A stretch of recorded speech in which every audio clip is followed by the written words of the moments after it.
Hello everyone.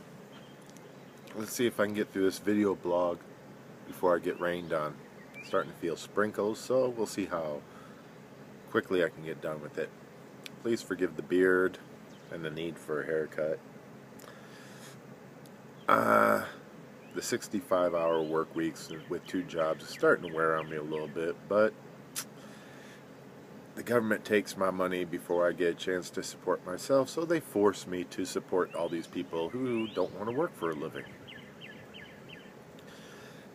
I actually have plans to make 3 blogs. 2 are very short, and I'm going to start off with one to question those that hate guns, that think somehow that if you make guns illegal, all the problems of violence will go away. I do not see that. I do not understand that logic. They believe that if only police have guns, the world will be a utopia. First thing I want to ask, how many times have you ever heard of a cop getting there before a crime was committed, or in time to save the damsel in distress? It just doesn't happen. Law enforcement cannot be everywhere all the time. It's impossible. We can't afford it. Even the Supreme Court has said that law enforcement carries guns not to protect us, despite what it says on the side of almost every law enforcement's automobile, to serve and to protect. They don't have guns to protect us. They have guns to protect themselves. It is your responsibility, in the end, to protect yourself. It has something to do with this liberal concept that everyone can be taken care of, that there is no need for great concern or even self-responsibility. But as a product of Gary, Indiana, and Detroit, I can tell you, you have to be able to take care of yourself. Those of you that don't want to face that fact, I feel sorry for you. Excuse me.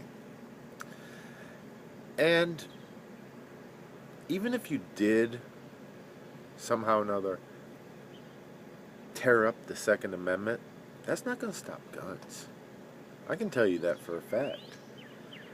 Just like outlawing drugs didn't stop drugs. It's called capitalism. Supply and demand. As long as there's a demand, someone will be willing to fill the supply. They'll provide that need. They'll fill it. The cost will go up, and the cost will affect the demand, but the people that want to do the greatest harm, they don't care about the cost.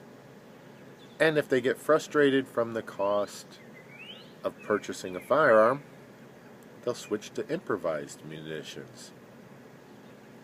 You can make a bomb out of stuff that you get at Walgreens. And you can make a bomb that will bring down a skyscraper if you take enough time to gather up your materials in a smart manner and don't attract attention to yourself. You can do a lot of damage with an SUV. You don't need a gun. You don't need explosives. Think about the guy in Austin that was drunk and ended up driving into a crowd of people. There was also, years ago, quite a few years ago, a cabbie in New York City that had a heart attack and drove into a sidewalk cafe. Now imagine if somebody did something like that intentionally with some big, heavy-ass SUV and they got a little bit of speed up before they did it. No.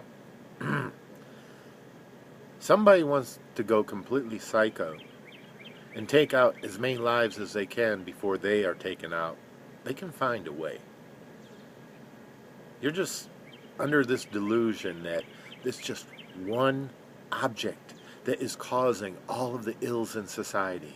It is not one object, unless you consider that one object to be human nature.